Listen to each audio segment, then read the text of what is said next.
এই সমাজে একজন পুরুষের পরিচয় অনেকাংশে নির্ধারিত হয় তার আর্থিক সামর্থ্য দিয়ে।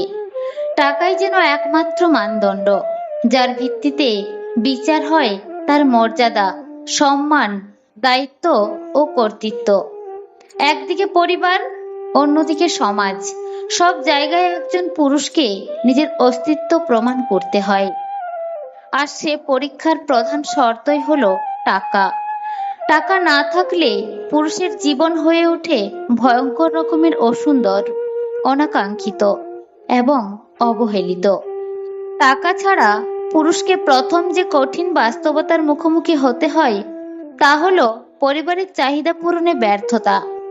সন্তানের স্কুল ফি, বাজারের খরচ, অসুস্থ বাবার ওষুধ, স্ত্রীর নতুন শাড়ি, সবই যেন এক একটা বোঝা হয়ে কাঁধে চেপে বসে।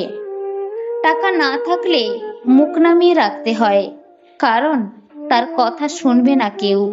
এমনকি ভালোবাসার মানুষটাও মাঝে মাঝে অভিযোগের তীর ছুড়ে দেয়, যা পুরুষের ভেতরটা চুরমার করে ওঠে।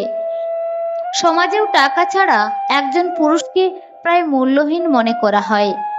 আত্মীয় স্বজন, বন্ধু বান্ধব, প্রতিবেশী, সবার চোখে তখন সে একজন ব্যর্থ পুরুষ।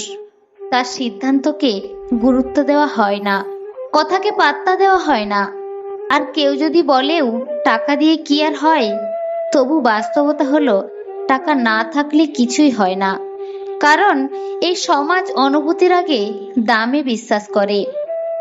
আরো কষ্টকর হয় তখন যখন একজন পুরুষ নিজের স্বপ্ন, ভালোবাসা, প্রতিভা কিংবা ইচ্ছেগুলোকে ত্যাগ করতে বাধ্য হয় শুধুমাত্র টাকার অভাবে।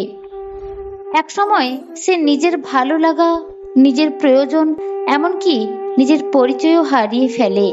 অথচ সেই পুরুষটাই হয়তো রাতের পর রাত নির্ঘুম কাটায়, কিভাবে টাকা আয় করা যায় তার চিন্তায়, কিভাবে সংসার বাঁচানো যায় তার চিন্তায়। টাকা সবকিছু নয়, এটি নিঃসন্দেহে সত্য। তবে আজকের বাস্তবতায় টাকা ছাড়া পুরুষের জীবন একটি যুদ্ধক্ষেত্র, যেখানে সে প্রতিদিন হারে সম্মান, ভালোবাসা আর নিজের অস্তিত্বের কাছে। তাই টাকাকে অপমান না করে বরং তা উপার্জনের পবিত্রতা ও প্রয়োজনকে সম্মান জানানোই শ্রেয়।